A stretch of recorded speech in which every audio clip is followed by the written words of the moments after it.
बर्बाद जमहूरियत करने को एक ही ज्ञानेश काफी है। हर शाख पे ज्ञानेश बैठा हो, अंजाम में जमहूरियत क्या होगा। कि जो चल रहा है उसको चलने दो, पर्दे में रहने दो, पर्दा ना उठाओ। ऐसे अनेक हैं, इन सबकी जन्म कुंडलियां हैं, इनकी प्रॉपर्टीज की लिस्ट आप देखेंगे तो आपको समझ में आ जाएगा ये क्यों कर रहे हैं जो ये कर रहे हैं। संघ से जुड़े हुए हैं अधिकांश। बर्बाद जमहूरियत करने को एक ही ज्ञानेश काफी है। हर शाख पे ज्ञानेश बैठा हो, अंजाम में जमहूरियत क्या होगा। अभी कुछ महीनों से लगातार राहुल गांधी, कांग्रेस पार्टी सबूतों के साथ सवाल पूछ रही है, चुनाव आयोग से सवाल पूछ रही है। भारतीय जनता पार्टी प्रयास करती रहती है जवाब देने का, नहीं दे पाती। अब भारतीय जनता पार्टी ने एक प्रॉक्सी कैंपेन शुरू किया। 272 तथाकथित प्रतिष्ठित नागरिकों से एक चिट्ठी लिखवाई राहुल जी को।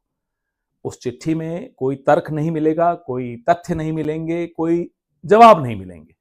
उस चिट्ठी का लब्बो लबाब, उसकी भावना यह है कि जो चल रहा है उसको चलने दो, पर्दे में रहने दो, पर्दा ना उठाओ।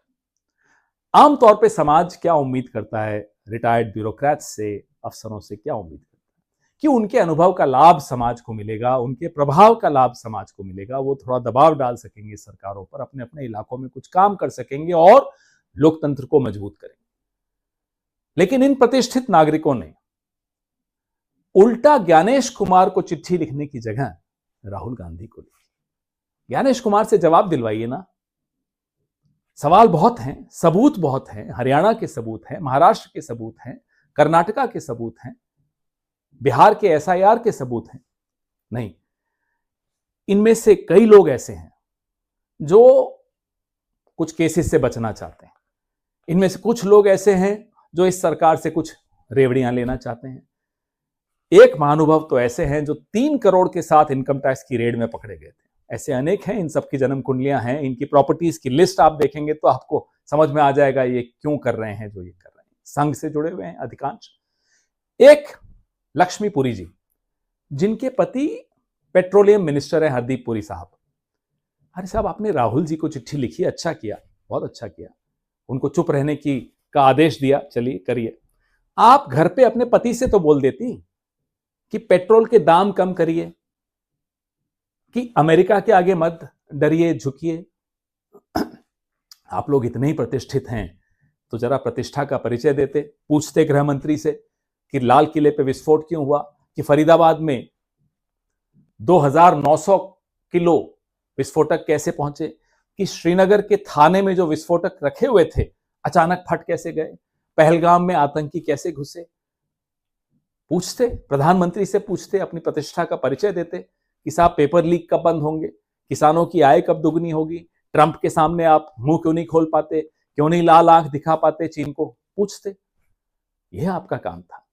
लेकिन नहीं, पूछिए पर्यावरण मंत्री से, जानते हो अगर उसका नाम क्या है तो पर्यावरण मंत्री से पूछिए कि ये दिल्ली की हवा में इतना जहर क्यों घुला हुआ है, क्यों हमारे फेफड़ों के साथ आप मजाक कर रहे हैं, क्यों हमारी जिंदगी आधी कर रहे हैं। पूछते, लेकिन नहीं, ये लोग सरकार के आगे दूम हिला रहे हैं।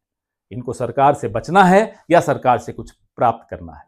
खैर, करिए आप। कल 25 लाख से ऊपर हस्ताक्षर सिर्फ पंजाब से आए हैं वोट चोरी के खिलाफ।